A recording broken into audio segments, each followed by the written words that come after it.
Doctor तेज कुमार शर्मा जी, जयपुर से। राधे राधे महाराज जी।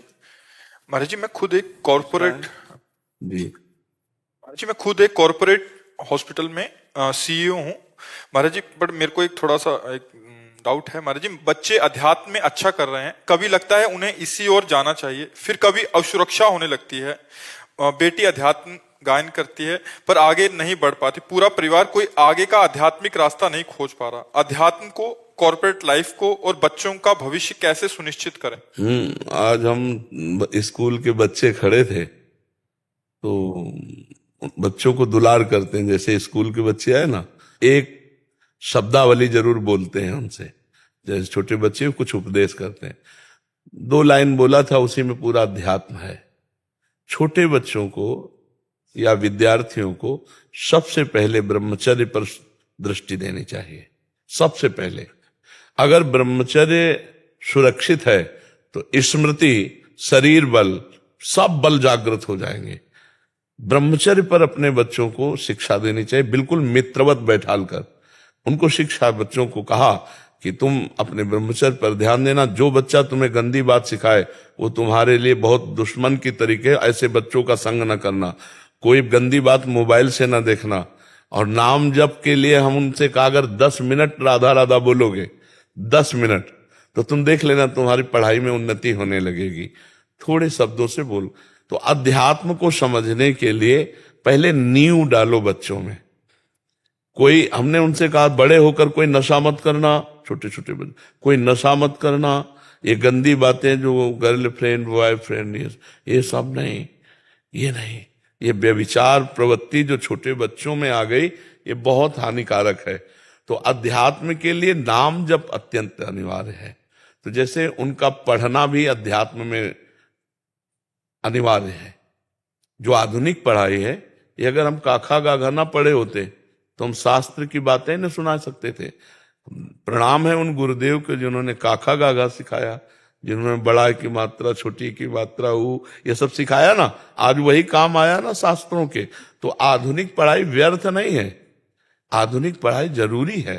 तो बच्चों को जो आधुनिक पढ़ाई है वो उनकी पूजा है। जैसे अर्जुन छात्र धर्म से युक्त है तो भगवान कहते युद्ध तुम्हारी पूजा है। तो बच्चों की पढ़ाई उनकी पूजा है, और उस पूजा को पूर्ण करने के लिए 10-15 मिनट माता पिता को चाहिए कि उन्हें नाम कीर्तन या नाम जप में लगावें। महाराज बहुत अच्छा गाती है और सब कुछ करती है और भटक जाती। नहीं नहीं, भटकने का क्या स्वरूप आप दिया, उसके भटकने का क्या स्वरूप? बिल्कुल छोड़ देती है, बहुत अच्छा भजन करती है, बहुत नहीं, छोड़ना तो नहीं चाहिए, गंदी बातें छोड़ना चाहिए, अच्छी बातें नहीं छोड़ना चाहिए। हम अपना एक समय बांधे। देखो, हम ये नहीं कहते कि बच्चे मनोरंजन करें ही ना, नहीं। कोई अच्छा धार्मिक सीरियल जो आपके साथ बैठ के देखा जा सकता है वो दिखाओ। ऐसे मोबाइल बच्चों को जो बड़े बड़े मिल गए हैं, स्मार्ट मोबाइल, और इधर उधर सर्च करने लगे तो बच्चों की बड़ी दुर्दशा हो रही है। आपको तो शायद नहीं पता हो, हमें तो प्रायः ऐसी घटना हमारे पास आती रहती बच्चों की, कि मतलब बड़ी दुर्दशा। एक मन अन्न जब हमारे उदर में जाएगा, एक मन अन्न 40 किलो, तब एक बार संतान उत्पत्ति करने योग्य वीर्य तैयार होता है। 40 किलो पौष्टिक अन्न पाने पर एक बार संतान उत्पन्न करने की क्षमता वाला सप्तम धातु प्रकट होता है। अब जो रोज 2 बार 3 बार इसको बच्चे छीण कर रहे हैं, उनको तो पता नहीं, तो अपनी जीवनी शक्ति, स्मृति सब नष्ट कर रहे हैं। हमें लगता है बच्चों को पहले ये सिखाना जरूरी है कि वो ब्रह्मचर्य से रहे और विद्या को भगवान की पूजा समझे, जो अपनी पढ़ाई है, और 10-20 मिनट नाम संकीर्तन, नाम जप ये जरूर करें। और माता पिता से मित्रवत व्यवहार करें। जैसे अपने दोस्त को हम हर बात बता देते हैं, ऐसे हम अपने माता पिता, और माता पिता को चाहिए कि बच्चे के ऊपर शासन प्यार वाला करे। अगर तुमसे कोई गलती हो जाए ना तो हम आगे खड़े हो जाएंगे।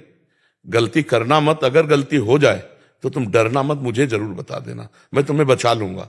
ऐसे बच्चों से बात की जाती है। आजकल माता पिता ऐसी उद्दंडता करते हैं जो बच्चों को संभाल नहीं पाते। फिर बच्चे ऐसी समस्या में फंस जाते हैं कि उनको एक ही रास्ता दिखाई देता है, शरीर को। तो इसलिए बहुत संभाल के, ये हमारे देश के भविष्य हैं, जो बच्चे बच्चियां हैं ये देश के भविष्य हैं। इनको सुंदर पढ़ाओ, ये पूजा है आपकी, इनको पढ़ाओ। अच्छा, वृक्ष को जैसे हम सेट करते हैं वैसे ही उसका स्वरूप आ जाता है, बांध करके उसको ऐसे ऐसे इनको हमारे दृष्टि में होना चाहिए। तुम्हें मोबाइल चेक करना चाहिए बच्चों के, पर बड़े चतुर हैं, पूरा उसका डेटा ही उड़ा देंगे, ऐसे बच्चे हैं। पर कोशिश करना चाहिए कि उनकी गलतियों को हम समझें। स्कूल जाना चाहिए, मास्टर से मिलना चाहिए और बच्चों से मिलना चाहिए, क्या चरित्र इसकी जांच करना चाहिए, क्योंकि छोटे छोटे बच्चे चरित्रहीन हो रहे हैं। अगर चरित्रहीन हो गए तो फिर आगे क्या उन्नति करेंगे। तो इसलिए हमारी सबसे प्रार्थना है बच्चों से भी कि आप अच्छे चरित्र वाले बने, और माता पिता को प्रार्थना है कि बच्चों से मित्रवत व्यवहार किया जाए।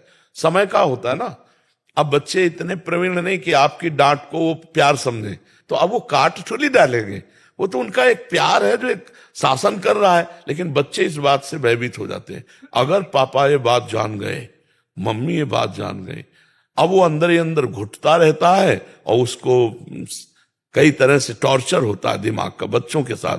तो हमें लगता है कि ये बच्चों को उन्नतिशील बनाने के लिए परिवार में कोई उनका शोषण न करे, ये भी बात ध्यान रखनी है। परिवार के जन, रिश्तेदार के जन ये शोषण न कर पावे, क्योंकि हमारे पास कई ऐसी शिकायतें आती हैं कि बच्चियों का परिवार में ही शोषण होता है, मामा भांजे, रिश्ते नाते, और यहां तक कि कहने में शर्म लगती पिता के द्वारा भी ऐसा, मतलब हमारे सामने। तो ऐसी रक्षा की जाए, हमारे भारत के भविष्य है। तो इसलिए अपने बच्चों का जीवन पवित्र रखो और नजर रखो, कोई रिश्तेदार नातेदार, ये अबोध बच्चे हैं, इन पर कहीं गलत हरकत न कर। हमें लगता है कि हफ्ते में 1-2 बार तो बच्चों के साथ बैठना चाहिए, एकांत में खवा पिया के हंसी खेल करते हुए आज हम लोग बातें करते हैं। फिर उसको कहीं तुम्हें कोई मित्र ऐसा, कहीं कोई रिश्तेदार नातेदार कोई ऐसा, बिल्कुल खुल के बोलो, हम तुम्हारे दोस्त की तरह। ऐसे बच्चों को प्रेम देना चाहिए। अगर वो फेल हो जाते हैं तो हम मित्रवत व्यवहार उस समय करें, कोई बात नहीं, हम फिर मेहनत करके पैसा लगाएंगे, आप पढ़ने में ध्यान दीजिए। इस बार कमजोर पढ़ाई की, हमें लगता है इसलिए फेल हो गए, आप प्रयास कीजिए। अब जैसे फेल हो गए और ऐसा, अब वो बच्चा छोटा सा, छोटा दिमाग, वो फिर कोई न। महाराज जी ये दो ही मुख्य कारण है महाराज जी। एक तो है जो पढ़ाई आदि में असफल हो गए, फिर घर में ये, और दूसरा बाहर रहते हैं बच्चे तो दोस्ती हो जाता है कहीं, तो फिर वो घबराते हैं क्योंकि घर में ऐसा बताएंगे। तो जैसे आपने बोला मित्रवत व्यवहार रहेगा, और दूसरा उनको जब असफल होने पे भी उत्साह मिलेगा कि नहीं तुम आगे और बढ़ो, तो एक बहुत अच्छा। हाँ, और जैसे 10 मिनट बैठ करके सत्संग सुनाओ, 10 मिनट अगर हम सत्संग सुनाएंगे रोज बच्चों लायक, जैसे ब्रह्मचर्य पर है, मित्रता पर है, कई ऐसे चैप्टर हैं, मन पर है, आपका मन आपको परेशान कर रहा हो तो कैसे बचना चाहिए, आखिरकार मन को शांति के लिए क्या करना चाहिए, आपके अंदर ये बहुत ओवर थिंकिंग बढ़ रही तो हमें क्या करना, इन सब पर चर्चा हो चुकी है। तो ऐसे सर्च करके और बच्चों को सुनाना चाहिए, थोड़ी देर सत्संग सुनाना चाहिए, तब बात बनती। और बच्चों को शिक्षा देनी चाहिए, रोज उठकर पैर छुओ, मम्मी के पैर छुओ, ऐसे कहना चाहिए, बच्चों को लगाना चाहिए। हम लोगों को सिखाया गया था, इस सुबह उठो, पहले हाथ के कराग्रे वस्ते लक्ष्मी कर वद्दे, पृथ्वी माता के पैर छू, फिर उठकर पिताजी माताजी सब बड़े जनों के पैर छू। ऐसा भगवान भी करते थे। प्रातः काल उठ के रघुनाथा मात पिता गुरु नावयम। कौन सा बच्चा करता है, बिरला ही कोई कर। आप अपने मम्मी पापा के पैर छूते हो? सच्ची बताना रोज। आज क्या जन्मदिन है प्रभु जी, अच्छा। आज भी पैर नहीं छुए सुबह। और आप ऐसे ऐसे आपने ऐसे ऐसे कह, झूठ ना मत बोलो। अगर आप कह देते कि मैं नहीं छूता तो मैं प्रसन्न हो जाता, आपने झूठ बोला, ये गलत संस्कार है आपके। आप अच्छे बच्चे बनो। बहुत डांट तो लगेगी, डांट से नहीं डरना, लेकिन झूठ से तुम्हारे ऊपर विश्वास खत्म हो जाएगा। नहीं, अब हम आपसे पूछेंगे, आप ऐसा, आप जो बोलेंगे तो मुझे डाउट होगा, पता नहीं झूठ बोल रहा हो। झूठ नहीं बोलना चाहिए जी। आज तक गलती हुई, आज से मैं रोज अपने मम्मी पापा के पैर छूंगा, ऐसा बोलो।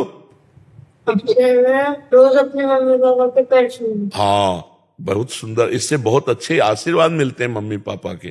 ठीक है, महाराज जी अगर कम शब्दों में बच्चों के लिए, क्योंकि माता पिता महाराज जी बच्चों को कहते हैं, तो बच्चे आजकल ऐसे माहौल में रहते हैं कि वो सुनना ही पसंद नहीं करते कि ये तो समझ नहीं पा रहे कि जो हम, तो महाराज जी बच्चों के लिए कि वो उनकी दिनचर्या क्या हो, मतलब जैसे आप बता रहे हैं। हाँ, बच्चों की दिनचर्या में क्या है कि पहले तो उनको समय से उठाना चाहिए, सूर्य उदय के पहले उठाना चाहिए, क्योंकि जब सूर्य भगवान उदय होते हैं तो बुद्धि, श्री, यश ये सब नष्ट कर देते हैं। जो शयन करता है उसकी आयु भी नष्ट होती है, श्री कांति भी नष्ट होती है, और स्मृति भी नष्ट होती है, बुद्धि भी नष्ट होती है।